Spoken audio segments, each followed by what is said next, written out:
오늘 함께 나누실 하나님 말씀은 사도행전 18장 18절에서 28절, 사도행전 18장 18절에서 28절까지 말씀입니다. 저와 여러분이 한 절씩 교대로 읽으시겠습니다. 바울은 더 여러 날 머물다가 형제들과 작별하고 배 타고 수리아로 떠나갈새 브리스길라와 아굴라도 함께 하더라. 바울이 일찍이 서원이 있었으므로 겐그레아에서 머리를 깎았더라. 에베소에 와서 그들을 거기 머물게 하고 자기는 회당에 들어가서 유대인들과 변론하니 여러 사람이 더 오래 있기를 청하되 허락하지 아니하고 작별하여 이르되 만일 하나님의 뜻이면 너희에게 돌아오리라 하고 배를 타고 에베소를 떠나 가이사랴에 상륙하여 올라가 교회 안부를 물은 후에 안디옥으로 내려가서 얼마 있다가 떠나 갈라디아와 부르기아 땅을 차례로 다니며 모든 제자를 굳건하게 하니라. 알렉산드리아에서 난 아볼로라 하는 유대인이 에베소에 이르니 이 사람은 언변이 좋고 성경에 능통한 자라. 그가 일찍이 주의 도를 배워 열심으로 예수에 관한 것을 자세히 말하며 가르치나 요한의 세례만 알 따름이라. 그가 회당에서 담대히 말하기 시작하거늘 브리스길라와 아굴라가 듣고 데려다가 하나님의 도를 더 정확하게 풀어 이르더라. 아볼로가 아가야로 건너가고자 하므로 형제들이 그를 격려하며 제자들에게 편지를 써 영접하라 하였더니 그가 가매 은혜로 말미암아 믿은 자들에게 많은 유익을 주니 함께 읽습니다. 이는 성경으로서 예수는 그리스도라고 증언하여 공중 앞에서 힘있게 유대인의 말을 이김이로라. 아멘. 오늘 우리에게 주시는 하나님의 말씀입니다.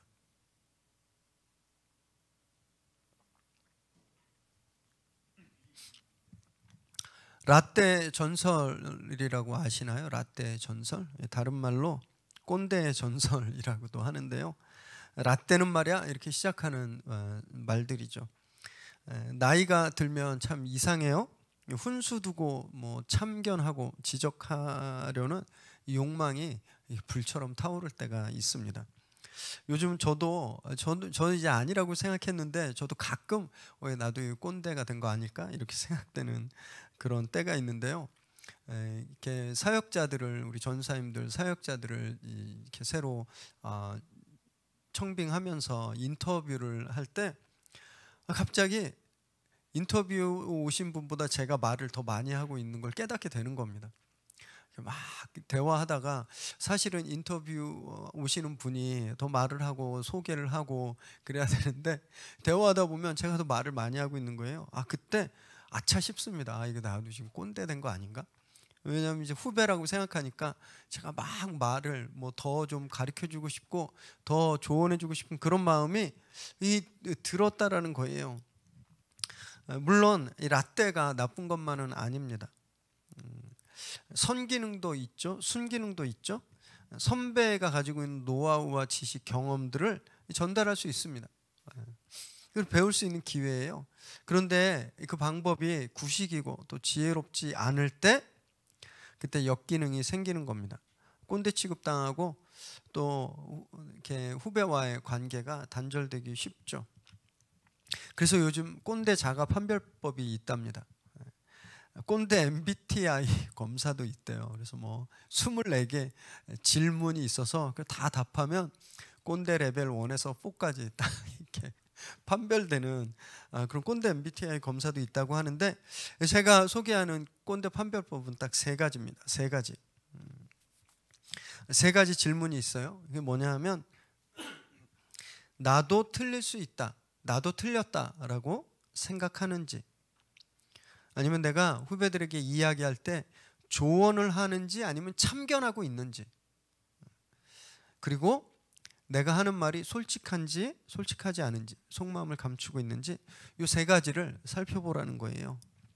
후배들과 대화할 때 이 질문을 늘 던지라는 겁니다. 그래서 내가 이 친구들이랑 얘기하는데 내가 옳아 너희는 틀려 이렇게 생각하고 있다면 아니면 후배들이 도와달라고도 안 했는데 괜히 참견하고 있다고 느껴진다면 그리고 나는 정작 그렇게 못 살면서 나는 그렇게 못하면서 후배들에겐 그렇게 해라고 강요하고 있는 건 아닌지 이 세 가지를 늘 살펴보라는 거예요. 그래서 만약에 내가 그렇게 하고 있다면 나는 꼰대구나 이렇게 생각해야 되는 겁니다. 즉시 대화를 멈춰야 되는 거죠. 그래야 이 라떼의 늪에서 우리가 빠져나올 수 있는 겁니다. 오늘 본문에 보면 선배에게서 후배로 전해지는 이런 귀한 전승이 기록되어 있습니다. 오늘 저희가 말씀을 나눌 때 우리가 가지고 있는 믿음과 신앙의 굉장히 좋은 유산들을 우리가 어떻게 후배들에게 또 다음 세대에게 잘 전승할 수 있는지 우리가 그 방법들을 좀 배우게 되기를 바랍니다. 지난 본문에서 바울은요 고린도 사역 중에 큰 위기를 맞이했죠. 유대인들이 막 몰려가서 아가야의 총독인 갈리오에게 고발합니다. 바울을. 그런데 미처 바울이 자기 변호를 시작하기도 전에 갈리오가 나는 이 너희들의 종교 다툼에 관여하지 않겠다. 그래서 아예 기각을 시켜버리죠. 그 재판을. 오히려 이게 선동했던 유대인 회당장이었던 소스데네가 매를 맞게 되죠. 이 사건으로 인해 로마 제국 하에서 더 이상 유대인들이 공개적으로 또 공식적으로 교회를 핍박할 수 없게 되었습니다. 운신의 자유가 공개적으로 주어진 거예요. 바울이 이제 그 일이 있고 난 얼마 후에 고린도를 떠나서 이제 아가야 지역을 떠나서 수리아로 향하게 됩니다. 수리아는 시리아를 말하는 거고요. 더 구체적으로는 이 사역의 선교의 베이스 캠프가 있었던 안디옥 교회, 이 안디옥 교회로 복귀를 하게 되는 거죠. 18절 말씀 읽습니다. 시작. 바울은 더 여러 날 머물다가 형제들과 작별하고 배 타고 수리아로 떠나갈새 브리스길라와 아굴라도 함께 하더라. 바울이 일찍이 서원이 있었으므로 겐그레아에서 머리를 깎았더라. 고린도를 떠날 때 그의 충실한 동역자, 아주 평생의 동역자인 브리스길라와 아굴라가 바울과 동행합니다. 왜 옮겼을까? 여러 가지 추측이 있는데 이 브리스길라와 아굴라를 소개해 드릴 때 이들이 로마 제국 여러 곳에 지점을 두고 있는 천막 회사, 더 구체적으로는 가죽 세공 회사의 CEO들이다라고 말씀드렸는데 아마 에베소에 그 지점이 있었던 걸로 보입니다. 그래서 바울이 이동하는 김에 이제 그 지점으로 같이 이동했다 이렇게 볼 수 있습니다. 이들을 보면요 신앙생활은 교회에서만 하는 거 아니다라는 것을 저희가 알 수 있습니다. 바울이 1차, 2차 전도 여행을 통해서 만났던 동역자들은요 아주 성실하게 일상생활을 굉장히 잘했던 사람들이에요. 모범적인 생업을 했고 또 경제적으로도 교회를 섬기고 사역을 서포트했던 분들입니다. 그래서 저는 이들이 이름은 별로 많이 나오진 않지만 이들이 진짜 사도행전의 주인공들이다 이렇게 말할 수 있다고 생각합니다. 우린요 신앙생활 열심히 하면 잘 다니던 회사 그만두고 일 그만두고 신학 공부해서 교회나 선교지로 뛰어드는 거 이것이 제일로 생각할 때가 많습니다.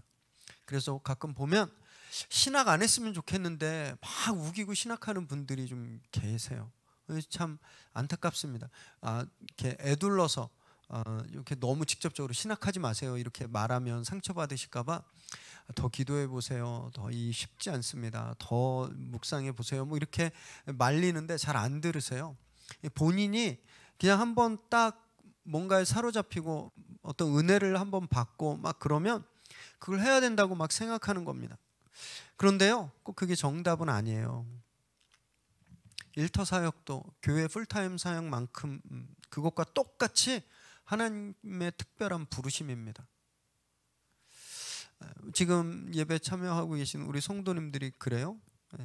여러분들이 저 같은 목사보다 덜 헌신하거나 덜 거룩하거나 영적으로 좀 덜 중요한 일을 하시는 게 절대 아닙니다. 여러분들이 일하는 곳 그곳이 제가 사역하는 교회만큼이나 하나님 보시기에 그런 똑같이 영적으로 중요한 곳이라는 거예요.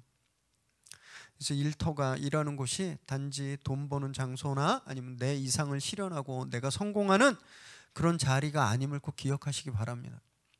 하나님이 여러분들을 특별히 택해서 그 일터에 두신 목적이 있는 겁니다. 그것은 하나님의 나라를 위해서죠. 예수 그리스도를 증거하기 위해서입니다.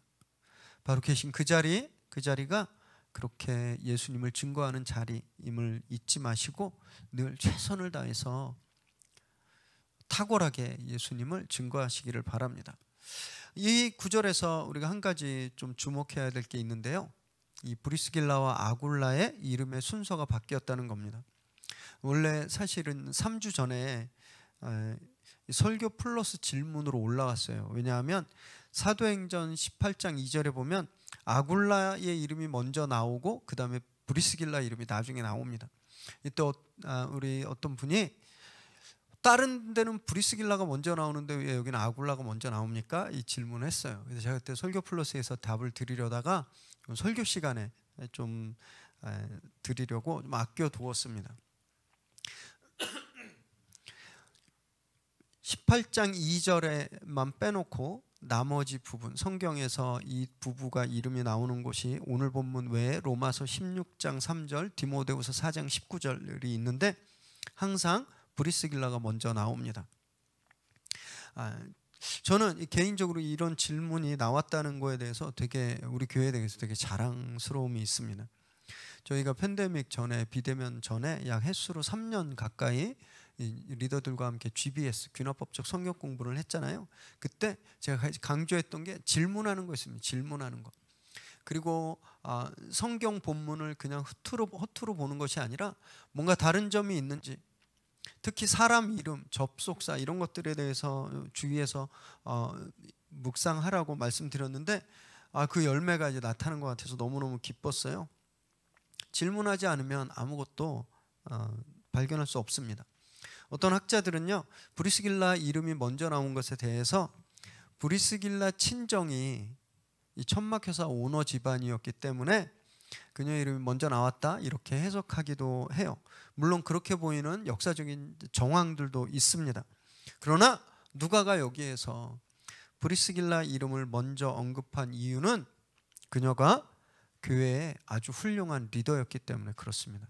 자기 남편보다 훨씬 탁월한 리더였기 때문에 브리스길라 이름이 먼저 나와요. 그리고 잠시 후에 우리가 살펴볼 텐데 아볼로를 양육할 때도 그녀의 이름이 먼저 나오죠. 브리스길라는요 이미 교회에 인정받는 훌륭한 교사였습니다. 영적인 리더였어요. 우리가 여기서 무엇을 깨달을 수 있나요? 흔히 성경을 오해하는 분들이 있습니다. 성경은 가부장제를 옹호한다, 구식이다, 남녀 차별한다. 물론 그런 부분이 없을 수가 없습니다.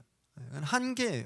왜냐하면 성경 자체가 편집되고 쓰여지고 기록된 시대가 남성 중심적인 가부장적인 시대였기 때문에 그 문화가 성경 속에 녹아나는 겁니다. 언어를 통해서 또 문장을 통해서 그런 그 문화나 삶의 모습을 통해서 성경에 드러나죠. 그러나 성경은요 여성 리더십을 부정하지 않습니다. 오늘 겐그리아가 나오는데 이 겐그리아에서 바울이 이제 배를 타고 에베소로 가서 이제 복귀하게 되는데 이 겐그리아에 또 아주 뛰어난 여성 리더십이 나오는데 이 로마서를 전달한 베베라고 하는 여성 리더십이 또 있거든요. 성경은요 기회될 때마다 곳곳에서 아주 훌륭한 뛰어난 여성 리더십을 소개하고 있습니다. 이게 굉장히 혁명적인 거예요. 혁명적인 것. 가부장제가 남녀 차별이 팩트, 놈, 남녀 차별이 그냥 정상이었던 시대 성경이 여성의 이름을 이야기하고 그 리더십을 인정하는 건 여러분 엄청나게 혁명적인 시도인 겁니다. 오늘 이 이름의 순서가 그걸 우리에게 보여주고 있는 거예요. 질문하지 않으면 이걸 발견할 수 없습니다. 그러면 어떻게 되는지 아세요? 정말 말도 안 되는 일 일어나는 거예요. 지난주에 그런 일이 일어났거든요. 일산에 있는 한 교인 700명 정도 모이는 중대형 교회입니다. 이 교회가 신문에 공고를 냈어요. 자기들이 몇 월 며칠 날 총회를 열어서 교단을 탈퇴하기로 결의했다. 교단 탈퇴문을 공고했습니다. 이거 굉장히 이렇게 흔하지 않은 일이에요. 종종 가끔 교회가 교단을 탈퇴하는 일이 있습니다. 정치적으로 교단의 어떤 리더들과 교회 목사님이 좀 잘 맞지 않아서 교단을 탈퇴하거나, 또는 재산 문제 때문에 어떤 교단들은 개교의 재산이 다 교단에 속해 있거든요. 그래서 이런 문제 때문에 가끔씩 교단을 탈퇴하는 경우가 있었는데, 이 케이스는 너무너무 달랐어요. 그 일산에 있는 이 교회가 속해 있었던 교단은요, 여성 목사 한 수를 금하는 교단입니다. 여성 장로도 금해요. 그런데 이 교회에 2004년부터, 진짜 오래된 때죠, 2004년부터 전도사로 사역하던 여자 전도사님 계셨어요. 근데 이분이 자기 교단에서는 목사 한 수를 안 주니까 다른 교단에서 목사 한 수를 받고 여성 목사님으로, 여성 사역자로 그 교회에 계속 사역하고 있었습니다. 그런데 이 교단 노회가 그 올해 말까지 이 여성 목사님을 사임시켜라라고 교회에 공문을 보낸 거예요. 우리 교단은 여성 목사를 인정하지 않으니까 당신 교회에서 사역하고 있는 그 여성 목사님을 내보내라라고 공문을 보냈습니다. 그래서 이 교회가 어떻게 했는지 아세요? TF를 꾸렸습니다. 각 세대의 대표자들을 뽑아서 TF를 꾸리고 교인들의 의견을 막 수렴했어요. 우리 교회가 진짜 교단에 지시한 것처럼 우리 교회에 오래 사역했던 이 여성 목사님을 내보내야 될까요? 의견을 수렴하고, 또 노회의 목사님들을 초대해서 공청회를 했습니다. 여러 차례. 그리고 나서 당회를 거치고 공동회를 거쳐서 약 87%가 넘는 압도적인 의결로 교단 탈퇴를 결의했습니다. 어떻게 보면 보통 교회들은 그런 일이 있으면요, 그냥 내보내요. 여성 목사님 정치적으로 시끄러워지고, 교단을 떠난다라는 건요, 마치 보호막을 걷어차고 보호막을 벗어서 광야로 나가는 그런 느낌도 있거든요. 그래서 그냥 제일 간단하고 쉬운 것, 말썽 일으키지 않는 것. 왜냐하면 이미 교회 목사님들, 장로님들이 그 노회와 교단에 있는 목사님과 장로님들과 막 이런 관계가 얽혀 있기 때문에 이런 일이 일어나면 시끄러워질까 봐 그냥 가장 간단하게 다른 교회로 가시죠 이러고 내보내는 일이 보통인데, 이 교회는 정반대로 한 거예요. 오히려 전체 회의를 통해서 교단을 탈퇴한 겁니다. 제가 이 기사를 보면서 감탄했습니다. 와, 정말 이런 멋진 교회도 있구나, 진짜 성서적인 교회도 있구나 생각했습니다. 이분들이 왜 여성 목사님에 대해서 교단 헌법엔 금지했지만 왜 용납했는지 아세요? 성경을 제대로 알았기 때문에 그렇습니다. 성경은 여성 리더십을 절대 배척하지 않습니다. 한국교회 70%가 여성 성도님이세요. 한국교회 70%가, 여성 목회자는 전체 8%도 되지 않습니다. 이건 너무 웃긴 상황인 거죠. 그죠? 이건 진짜 말이 안 되는 상황입니다. 사당동에 있는 대한민국을 대표하는 큰 교단, 제1교단이라고 하는 그 교단에 속한 치읓으로 시작하는 신학교가 있는데요, 그 학교에 여성 이사가 단 한 명도 없습니다. 여성 교수가 단 한 명도 없어요. 여성 목사도 한 명도 없습니다. 학내 문제가 생겨서 교육부에서 이사를 파견했는데 그때 여성이 파견되니까 반대했어요. 우린 성경적으로 여성의 리더십을 인정할 수 없으니까 여성 이사를 받을 수 없다고. 제가 보면서 성경을 진짜 잘못 알고 있는데 그걸 성경적이라고 이야기하는 그 신학대학교의 교수들이 너무너무 불쌍했습니다. 성경을 보면서 질문하지 않으면요, 그냥 우리가 오늘 이 본문에서 왜 브리스길라 이름이 먼저 나왔지? 라고 질문하지 않으면 그냥 잘못된 관행들이 성경적인 거구나, 성경은 그렇게 여성을 무시하고 여성을 차별하고 남성 중심적인 거구나, 그냥 이렇게 오해해버리는 겁니다. 그게 성경적인 거라고 생각하는 거예요. 여러분, 그래서 저는 우리 성도님들이 앞으로 질문을 많이 계속 하셨으면 좋겠습니다. 그래서 저희가 교회가 벌써 10주가 지났는데 설교 플러스를 저희가 작업하고 있는 겁니다. 성도님들이 설교를 듣고 질문이 있을 텐데 그 질문을 받고 그 질문에 대해서 답을 하고, 그래서 최소한 설교가 일방적인 전달에서 끝나는 것이 아니라 양방향 소통이 되기 위해서거든요. 여러분, 그래야 우리가 풍성해지는 겁니다. 그래야 우리가 성경을 제대로 알게 되고 우리 삶에 올바로 적용할 수 있게 되는 거죠. 앞으로도 우리 미래 새로운 교회는 이렇게 건강하게 정말 균화법적으로 성경을 연구하고 또 토론하고 적용하는 그런 교회가 되면 너무너무 좋겠습니다. 여기 보면 바울이 겐그리아에서 머리를 잘랐다고 되어 있습니다. 이발할 때가 돼서 저희 다음 주쯤 이발하러 가야 되는데 이발할 때가 돼서 이발한 게 아니에요. 나시린 서원입니다. 나시린을 서원하면 그 서원하는 일정 기간 동안 머리를 자르지 않아요. 자르면 안 돼요. 근데 그 서원이 끝나면 머리를 자르고 그 자른 머리카락을 예루살렘 성전에 가서 번제로 바치게 되어 있습니다. 그러니까 지금 바울은요, 이 나시린 서원을 지금 지킨 거예요. 언제 이걸 서원했나? 기록에는 없지만 좀 상황을 좀 유추해 보건대 고린도에서 너무너무 두려웠잖아요. 예수 주님이 꿈에 나타나서 두려워하지 말라고 말씀할 정도로 두려웠습니다. 그렇게 두려웠는데 주님이 두려워하지 마라 그러고 바울이 1년 반을 머물면서 정말 하나님 자신을 지켜주는 것을 알았기 때문에 그 감사의 표현으로 아마 바울이 개인적으로 하나님께 나시린을 서원한 거다, 이렇게 보시면 됩니다. 정신 없었을 텐데 고린도 교회가 막 크게 부흥하고 유대인들이 공식적으로는 이제 바울을 고발할 수 없었지만 또 얼마나 비공식적으로 태클 걸고 얼마나 힘들게 했습니까? 사역에 정신없는 와중에도 바울이 하나님 앞에서 개인적인 영성 훈련을 하고 있었다라는 거예요. 저희들은 굉장히 귀한 모범이 됩니다. 본받을만 하죠. 얼마나 바쁘세요? 그죠? 바빠서 기도할 시간도 없다, 우리 이렇게 말하지 않나요? 바빠서 예배 못 갔습니다, 이렇게 말하지 않나요? 여러분, 바울을 닮게 되시기 바랍니다. 아무리 바빠도 개인적인 영성훈련, 하나님 앞에서 우리 서원을 드리고 또 하나님 앞에서 우리를 드리는 이런 훈련을 게을리하지 않게 되기를 정말 바랍니다. 19절에서 21절 읽습니다. 시작.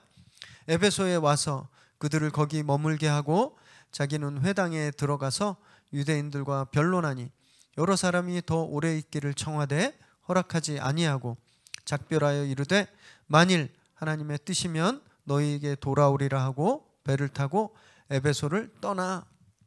이제 바울이 겐그리아에서 배를 타고 에베소로 향합니다. 우리 지도를 한번 보여주시겠어요? 네, 여기가 고린도 바로 아래 겐그리아 항구고요. 여기서 이제 배를 타고 이제 소아시아 지역의 에베소로 지금 가는 겁니다. 이 에베소는요, 이 소아시아 지역의 수도였습니다. 그래서 원로원이 있고 시의회까지 갖춘 자유도시였어요. 저곳에 바울은 브리스길라와 아굴라 부부를 머물게 합니다. 이 부부는 에베소에 이후 한 5년 정도를 머무르게 돼요. 그러다가 글라우디오 황제, 유대인들을 로마에서 추방했던 이 황제가 죽고 나서 로마로 돌아가게 됩니다. 바울은 이 에베소에서도 회당을 중심으로 사역을 합니다. 고린도에서 유대인들과 절연하죠. 나 이제 이방인에게 가겠다 이렇게 했지만 사람들을 쉽게 만나서 강론할 수 있는 회당은 여전히 그에게 효과적인 전도의 장소이기도 했고 또 동족을 향한 그런 안타까운 마음을 억누를 수 없었던 거예요. 예수가 오셨는데, 그 말씀의 완성인 예수님이 오셨는데, 그들이 지금 기다리고 있는 평생 꿈꿨던 그 메시아가 이미 오셨는데 그분이 메시아인 줄 모르는 유대인들의 그 영혼이 너무나 안타까웠던 거죠. 그래서 유대인들에게 배척당해도 계속 회당을 포기하지 않고 간 겁니다. 그래서 전도는요, 사랑하는 마음에서 시작되는 거예요. 사랑하지 않으면 전도할 수 없습니다. 바울은 자기 동족을 사랑했기 때문에 계속 회당에 가서 전도했던 거죠. 이 사랑이 가장 중요하거든요. 예수님도 우리를 구원하시기 전에 우리를 먼저 사랑하셨습니다. 그래서 우리를 사랑하셔서 당신을 우리에게 주실 수 있으셨던 거예요. 여러분, 그래서 우리도 전도하는 것보다 먼저 사랑을 좀 했으면 좋겠습니다. 지금 아마 전도 대상자들이 다 있으실 텐데 복음을 전하기 전에 먼저 그분을 좀 깊이 사랑하시기 바랍니다. 그 영혼에 대한 그 안타까움, 그 영혼에 대한 사랑, 그 마음이 타올라야 여러분 우리가 진짜 힘을 다해 열심히 전도할 수 있기 때문에 그래요. 에베소에 있는 유대인들을 사랑했던 것처럼 바울이 에베소 성도들도 이심전심이었어요. 바울과 더 오래 있고 싶었습니다. 그런데 아쉽게도 바울은요 에베소에 많이 머물 수가 없었어요. 예루살렘에 빨리 돌아가야 했는데 아마 6월절 절기 전에 돌아가서 선교 보고를 하고 좀 마무리를 해야 됐던 그런 일정이 있었던 것으로 보입니다. 그래서 바울이 에베소를 떠나서 이제 가이사랴로 향하는데 22절 읽습니다. 시작. 가이사랴에 상륙하여 올라가 교회의 안부를 물은 후에 안디옥으로 내려가서 에베소를 떠나 가이사랴에 상륙하고 예루살렘에 가서 선교 보고를 하고 안디옥으로 간 겁니다. 지도를 한번 보여주시겠어요? 네, 요 동선인데 아까 갱그리아가 이쪽에서 와서 에베소에서 크게 배를 타고 가이사랴 항구에 와서 예루살렘에 갑니다. 그래서 선교 보고를 하고 이제 안디옥으로 귀환하게 되는 거죠. 여기에서 사건 사고도 많았던 2년 반 동안의 2차 전도여행이 마무리가 되는 겁니다. 2차 전도여행을 저희가 지도와 표로 잠깐 좀 보시겠는데요. 요약하겠는데 먼저 지도를 좀 한번 보여주세요. 이게 전체 동선입니다. 안디옥에서부터 시작해서 더베, 루스드라, 드로아, 여기에서 갈라디아 지역, 본도 지역으로 전도를 하려고 했는데 계속 막혔죠. 그래서 꿈에 마게도니아 사람이 나타나게 되죠. 그래서 마게도니아로 건너가서 빌립보, 데살로니가, 베레아, 아테네, 고린도, 그리고 에베소를 돌아서 가이사랴, 예루살렘, 안디옥, 이런 동선이 2차 전도여행입니다. 이 표를 한번 보여주시겠어요? 그 다음 표? 네, 이것이 제가 이 표와 지도는 밴드에 올려드릴게요. 그리고 보니까 제가 거짓말을 한 것 같은데 1차 전도여행 지도와 표 밴드에 올려드린다고 했는데 제가 안 올려드린 것 같아요. 1차 것까지 같이 올려드리겠습니다. 여기 보면 이제 지역별로 크게 수리아 지역, 아가야 지역이 나와 있고 이 수리아에서 안디옥, 갈라디아, 또 갈라디아 지역에 다소, 더베, 루스드라 쭉 나오고 부르기아엔 무시아 지역, 마게도니아에 쭉 나오고 이 도시들과 간단한 큰 사건들, 또 아가야에서 아덴과 고린도와 겐그리아의 요 순서대로 중요한 것들이 정리되어 있는데 이걸 좀 참조하시면 좀 더 이해가 되실 거예요. 이 보면 2차 전도여행의 큰 전환은요, 바울이 소아시아 지역에, 본도 지역에, 갈라디아 지역에 더 전도하고 싶었는데 자기가 원하는 계획이 있었는데 자기가 원했던 방향이 있었는데 그것을 다 성령이 막으셨죠. 그래서 할 수 없이 바울이 성령이 원하는 대로 마게도니아, 유럽 지역으로 가게 됩니다. 그랬더니 엄청난 사건들이 일어나게 되는 거죠. 가는 곳마다 교회가 세워지고 수많은 사람들이 예수 그리스도를 영접하게 됩니다. 성령이 원하시는 대로 성령이 그려주는 동선을 따라갔더니 자기가 상상할 수도 없는 이 놀라운 일들을 경험하게 된 거죠.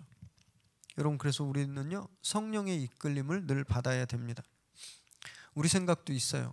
내가 지금 계산할 때, 내 경험에 미루어 볼 때, 또 사람들의 조언을 들어볼 때 이 생각이 옳다라고 여기는 것들이 있을 겁니다. 그러나 우리는요, 그럼에도 불구하고 성령님이 내 생각보다 훨씬 크다라는 것을 인정해야 되는 겁니다. 그분의 계획은 너무너무 놀라워요. 그래서 우리는 그분의 계획을 엿보기도 어렵습니다. 우리가 원하는 동선, 우리가 원하는 방향, 우리가 원하는 계획들을 내려놓고 성령께서 어떤 방향을 원하시는지, 성령께서 어떤 일을 원하시는지, 성령께서 나를 어디로 인도하시는지 우리가 그때 묻고 성령의 인도하심에 순종할 때 우리는 우리가 기대하고 생각하고 상상했던 것보다 훨씬 더 큰 일들을 경험하게 될 것입니다. 늘 성령의 이끌림에 이끌려 가시는 저와 여러분 되시길 바랍니다. 23절 읽습니다. 시작. 얼마 있다가 떠나 갈라디아와 부르기아 땅을 차례로 다니며 모든 제자를 굳건하게 하니라. 잘 못 보면 이렇게 그냥 쉽게 좀 묻힐 수가 있는데요. 바울이 안디옥 교회에 가서 얼마 있다가 이제 떠나서 갈라디아와 부르기아 땅을 다녔다라는 겁니다. 이제 3차 전도 여행이 시작되었다라는 거예요. 이 3차 전도 여행의 전체 지도를 좀 한번 보시길 바라는데요. 자, 2차 전도 여행과 기본적으로 동선은 겹칩니다. 갔다가 고린도까지 갔다가 고린도에서 2차에는 고린도 아래에 있는 갱그리아에서 배를 타고 에베소를 지나서 왔다면 3차는 다시 육로로 소아시아 지역까지 갑니다. 그래서 거기서 배를 타고 귀환하게 되죠. 거의 동선이 겹친다고 보시면 됩니다. 그러나 특별히 이 소아시아 지역에 3차는 좀 집중하고 있다라고 생각하시면 되고, 이 3차 전도여행을 이제 다음 주부터 저희가 또 자세하게 살펴볼 겁니다. 이 바울을 보면요, 정도 것이라는 게 없는 것 같아요. 적당히 이게 없는 것 같습니다. 2차 전도 여행도 충분히 힘들었습니다. 2년 반 동안 아마 자기 영혼을 다 쏟아 부었을 거예요. 죽을 위기도 겪었고 누명도 썼고 핍박도 받았습니다. 그러면 이제 난 할 만큼 했다 이렇게 생각할 수도 있잖아요. 그런데요, 바울은 얼마 있다가 3차 전도 여행을 또 떠나게 되는 거예요. 이 바울의 열정을 저희가 좀 배우게 되면 좋겠습니다. 이 정도면 충분하겠지. 이 정도면 됐어. 내가 할 만큼 했어. 이렇게 생각할 때가 많거든요.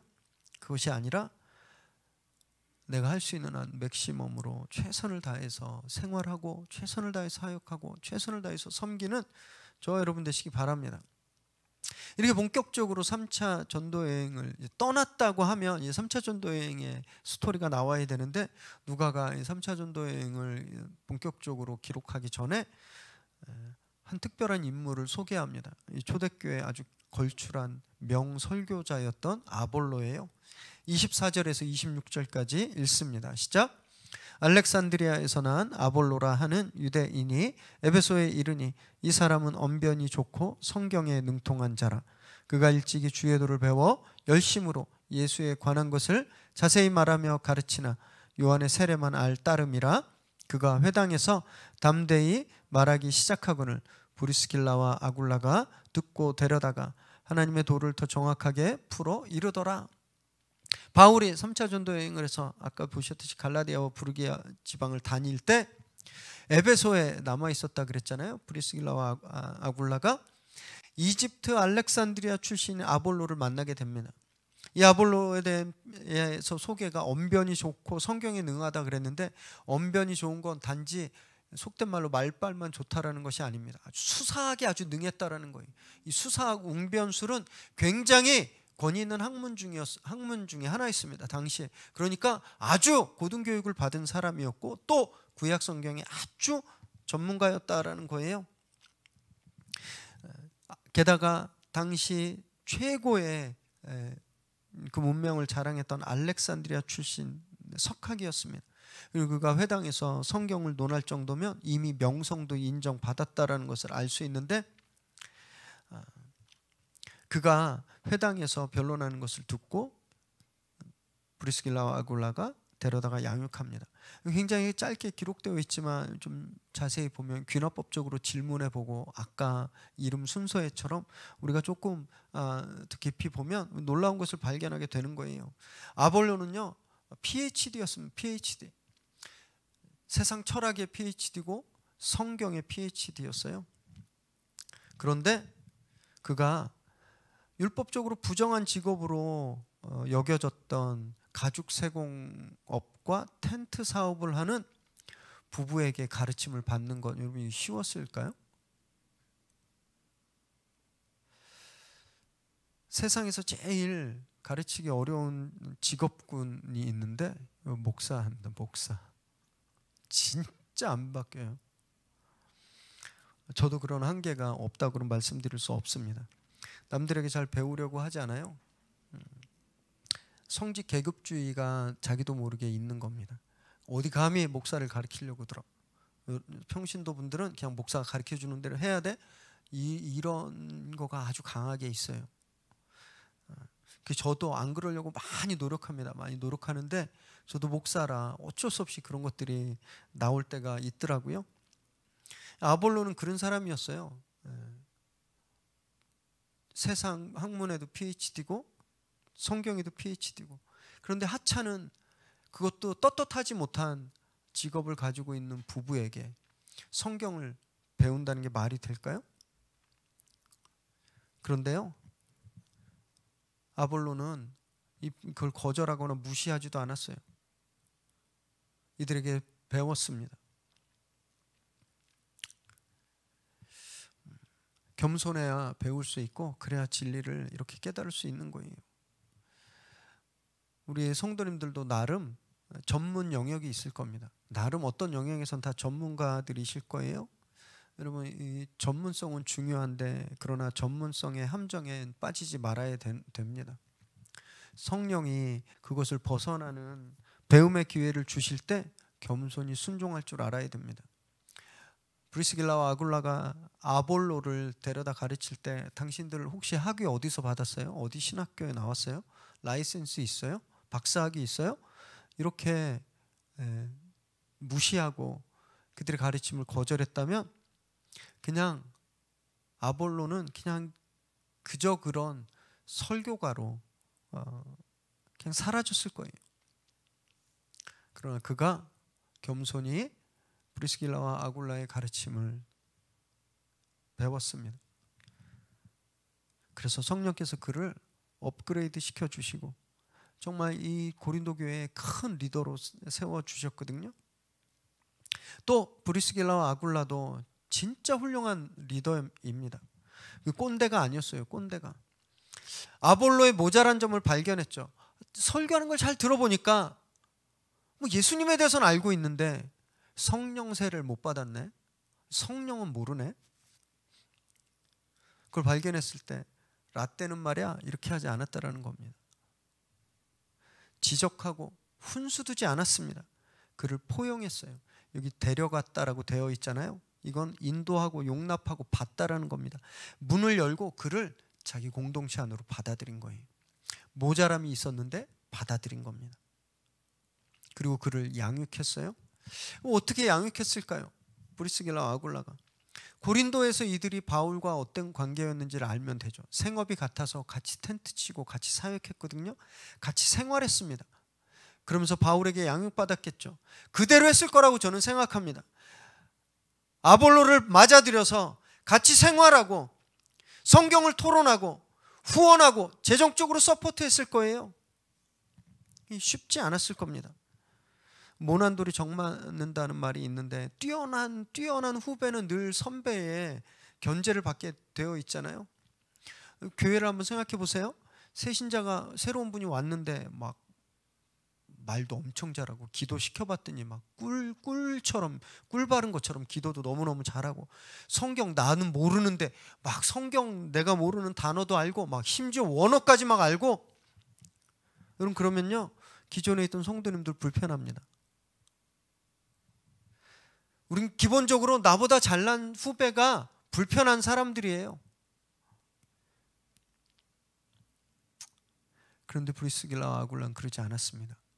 열고 포용했어요. 그리고 격려하고 오직 하나님의 도만 풀어 가르쳤습니다. 그래서 정말 걸출한 리더가 세워질 수 있게 된 거예요. 27절 28절 읽습니다. 시작. 아볼로가 아가야로 건너가고자 하므로 형제들이 그를 격려하며 제자들에게 편지를 써 영접하라 하였더니 그가 감에 은혜로 말미암아 믿은 자들에게 많은 유익을 주니 이는 성경으로서 예수는 그리스도라고 증언하여 공중 앞에서 힘있게 유대인의 말을 이기미러라. 브리스길라와 아굴라로 인해서 아볼로는요 성령 충만한 리더로 업그레이드 됩니다. 탈바꿈하게 돼요. 그리고 아가야로 가고 싶어 했습니다. 아가야는 이 고린도 교회예요. 그리고 그곳에 초대장과 함께 파송되죠. 그래서 아볼로는요 고린도 교회에서 엄청난 사역을 감당하고 큰 열매를 거둡니다. 교회에 뛰어난 설교자, 새로운 리더가 또 탄생하게 된 거죠. 하나님은요 늘 이렇게 새로운, 교회를 위해서 새로운 리더들을 세우세요. 고린도 전서에도 보면 바울이 이 아볼로를 굉장히 크게 칭찬합니다. 쉽지 않은데 자기가 개척했어요, 고린도 교회를. 그런데 그 고린도 교회에서 자기보다 훨씬 더 큰 인기를 얻고 있는 아볼로를 칭찬하는 거예요. 쉽지 않죠. 불편함이 그에게 없었다라는 거예요. 심지어 고린도 교회는요 아볼로파, 나는 아볼로파야, 난 아볼로 선생한테 양육받았어, 나는 바울 선생한테 양육받은 사람 아니야, 난 아볼로파야, 아볼로가 훨씬 더 유능한 분이야, 이런 아볼로파라고 하는 분파가 있었을 정도였지만 바울은 그걸 전혀 불편해하지 않았습니다. 교회에는요 새로운 리더들이 계속 세워지고 훈련받고 나오게 되거든요. 그럼 우리가 그걸 보면서 불편함이 없어야 됩니다. 아유, 저 사람 옛날에 안 그랬는데, 아유, 자기가 언제부터 리더라고 저렇게 앞에 나서, 이런 마음 가지면 안 되는 거예요. 직장이든 교회든 후배들이 능력 있고 똑똑하면 견제하고 미워하는 선배들이 있기 마련인데, 저와 여러분들, 우리 미래의 새로운 교회 성도님들은요 이 멋진 후배들을 견제하고 미워하는 것이 아니라 칭찬하고 받아들이고 인정하고 그렇게 다독이는 그런 분들 되시길 정말 바랍니다. 여러분, 그래야 회사도 발전하고 사회도 발전하고 교회도 성장하는 거예요. 내 후배가 새로 오신 분이 나보다 못나면 그냥 계속 평생 내 수준으로 가는 겁니다. 나보다 더 뛰어나도록 겸손히 섬기고, 라떼는 말이야 이렇게 훈수하고 지적하는 것이 아니라 다독이고, 어떻게 하면 이분이 나보다 더 뛰어난 리더가 될 수 있을지 그것을 위해서 정말 서포트하고 후원하는 이런 선배들 되시길 바랍니다. 그래야 교회가, 여러분 계신 일터가, 공동체가 성장하는 거예요. 그럴 때 이 믿음의 유산이 제대로 전승되는 겁니다. 그렇게 꼰대 라떼가 아니라 겸손한 포용으로 믿음의 유산들을 잘 계승하는 저와 여러분 되시기 바랍니다. 그래서 가정에서, 일터에서, 교회에서 이 겸손한 양육과 가르침들이 계속되기를 바라요. 그래서 우리 자녀들이, 후배들이, 또 지금 내가 섬기고 있는 멘티들이 탁월한 리더로 세워지게 되기를 주님의 이름으로 축원합니다.